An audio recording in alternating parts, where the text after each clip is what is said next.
kamusta na kayo? Salamat sa panonood.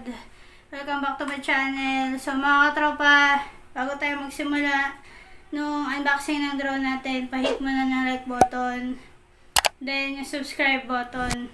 Sama nyo na pati notification bell para upload kayo sa mga latest vlogs ko. Saka mga katropa, gumawa na pala kayo ng FB page ng vlog natin. So ito, pahit na lang ako na follow nyo po yung FB page natin. Andun din, pinapost ko din dun yung mga vlogs na, mga previous vlogs. Saka itong vlog na to, pupost ko din dun. So yun mga tropa, intro muna tayo bago tayo magsimula.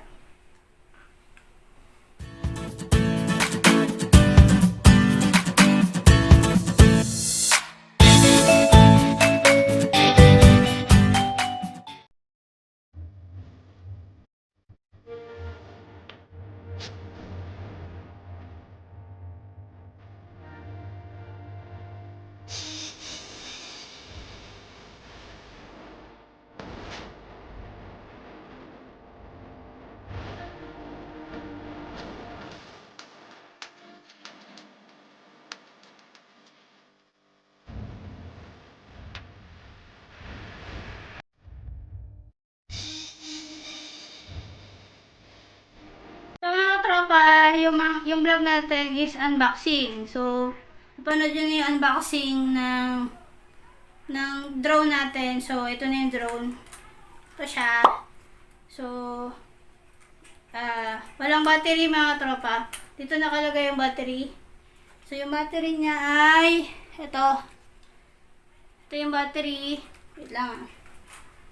Dalawa yung battery nung binili nating drone. Ito.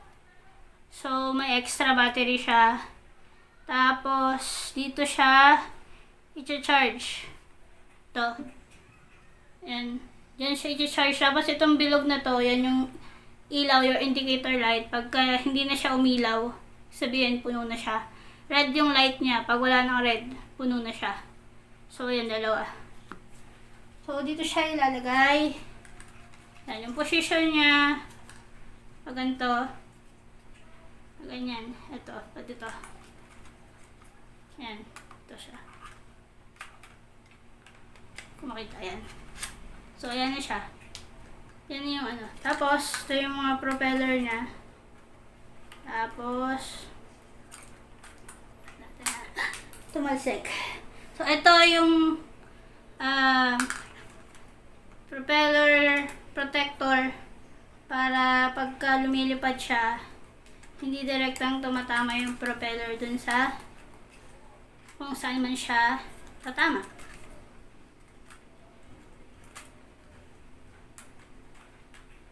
So, ito mga tropa, ito yung camera niya. So, ito naro-rotate yan. Yan, nagagalaw siya. Tapos, ito yung pangalawang camera. Dual cam kasi siya. So, ayan yung pangalawang camera. So, ayan. Tapos, so, ito na siya. Ito na yung itsura ng drone. Diba? So, ayan. Drone siya. So, ayan siya mga tropa. Tapos, picture siya. Pagka papaanda rin nyo na to mga tropa, ito yung button, power button. Yan. Yan yung power button. I-on nyo siya. Tapos, may sariling wifi kasi to. So, yung, last week kasi dumating tong drone. So, hindi ko siya na-vlog kasi nahihirapan i-detect ng drone. Or nahihirapan i-detect ng Android phone ko yung drone. Kasi, simula dito sa bahay namin hanggang buong kanto. Naka-wifi. So, pag mas maraming wifi, mas nahirapan yung drone sa wifi kasi dapat siya lang ang... So, nagloloko yung drone pagka sobrang daming wifi na nasa sagap niya. So, yan. I-try natin ulit kasi kanina umaga. Gumana na siya. Gumana siya ulit. So, yan siya. Tapos, ito yung controller niya. Ito yung controller. So, antenna. Doon sa mga napanood kong vlog ng nito, parang wala naman daw silbi to. Parang ano lang siya, accessory. So, lahat yun nakaganyan lang siya. Pero para ano, i-ano na lang natin. So, ayan. Tapos, battery niya. Wala siyang free battery, nilagyan ko na lang. Double A to, 3. So, ayan. So, ito yung tsura nung... Yan. Yan yung tsura nung ano. So, try natin i-connect mga tropa.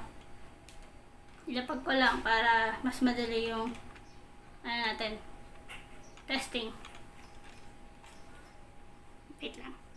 So, ayan mga tropa, nilagay ko muna sa sahig yung drone. Tapos, try natin i-on yung drone mga tropa. So, pag in-on nyo yung drone, i-on nyo yung drone ito, open nyo. Saan ba yun? So, ayan nakikita nyo. Kita niyo yung drone mga katropa, nagbiblink siya. Pag nagbiblink na yung drone, hanapin niyo yung wifi niya. So, ito yung wifi. Ito yung wifi ng drone. So, connected na siya mga katropa. Ay, i-install nyo to mga katropa to. Yan. I-install nyo yan. Tapos ito yung ano, ito. Pag nakita nyo tong ano, start na siya. So, pindutin nyo tong start. Shhh. Tapos, ayan mga katropa. So, kung ano yung nakikita ng camera nyo, ng cellphone nyo, ng drone, yan yung nasa cellphone nyo. So, ayan mga katropa, connected na siya. So, dapat mga katropa, yung kung saan nakatingin yung camera nyo, kung saan kayo nakatingin, doon dapat nakatingin din yung drone nyo. Kaya itong drone natin, papalitan natin yung pwesto. Pero, dapat ganito siya. Ganyan siya. Kasi kung nasaan yung camera, saan yung nakaharap kayo, doon din dapat yung drone nyo. Para iisa lang yung perspective nyo na isa lang yung tingin nyo dun ng drone para walang kayo. So, ganyan siya. Nakita nyo blink. Tapos, ito yung controller natin, on natin. So, nakita nyo, blinking din yung tawag dyan. Remote control natin para mag-sync siya. Pinutin nyo to up, down. Steady na siya. Steady na din yung drone nyo. So, hindi na siya nagbiblink. So, ayan mga tropa. Diba? Ito, function ito, kailangan i-calibrate nyo siya. Ito yung one click calibration ito. Or, ganito. Nakita nyo nag-blink, tapos, nag-blink yung drone nyo, tapos hindi na siya nag-blink. Ibig sabihin, nag-calibrate siya mag-isa. Or, pwedeng ito, kita nyo nagbe-blink, tapos nawala. So, yung calibrated na siya. Tapos ito yung 1 key up, 1 key landing. Ito yung para lumipad. Tapos, ito yung forward, backward, left, right. So, ayan siya. So, patakboy natin siya. So, pagka beginner ka, dapat ito lang, wag mo muna to. Kasi, pagka ito, biglang aangat lang yun eh. So, ayan. Ito. Pindutin natin to. So, ayan. So, nakita nyo? Nakita nyo ba? Tapi, ito ka, Plax. Baka madali ka dyan.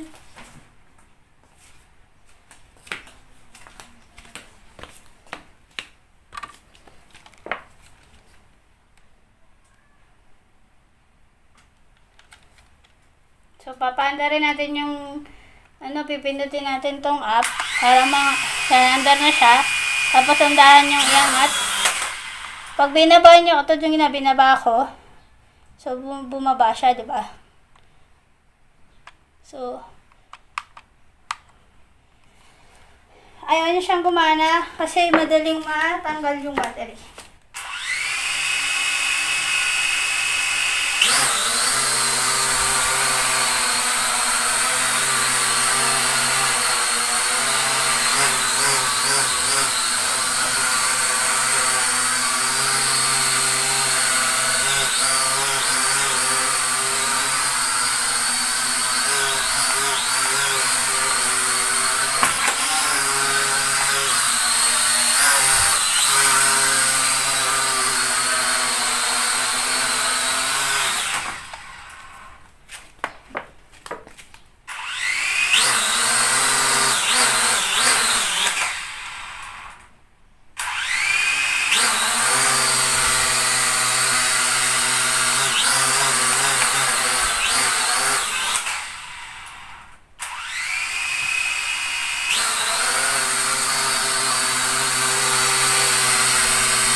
Mga katropa, ano nyo lang, madaling ma-disconnect yung drone dun sa wifi. So, lagi nyo lang i-double check. So, yung mga katropa, basta ito yung itsura niya. Yan. So,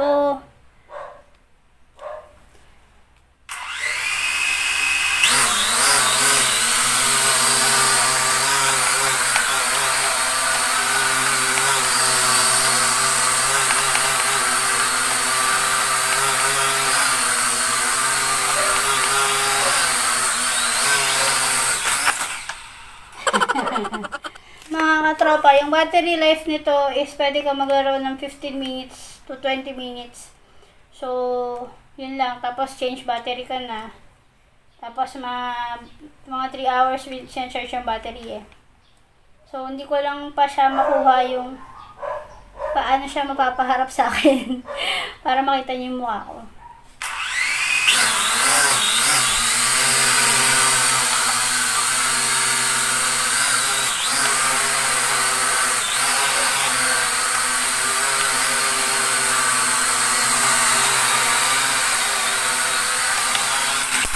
Disconnect na naman tayo mga katropa.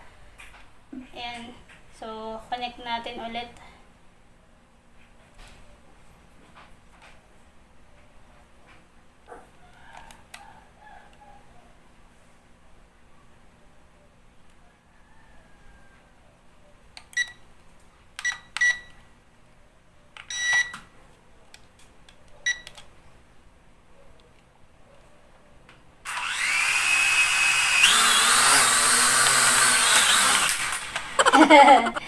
Hirap i-control. Medyo mahirap i-control pagka nakaharap sa'yo yung drone or dahil di lang pa ako marunong.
pagpapalipad natin ng drone. Medyo hindi pa tayo masyado marunong.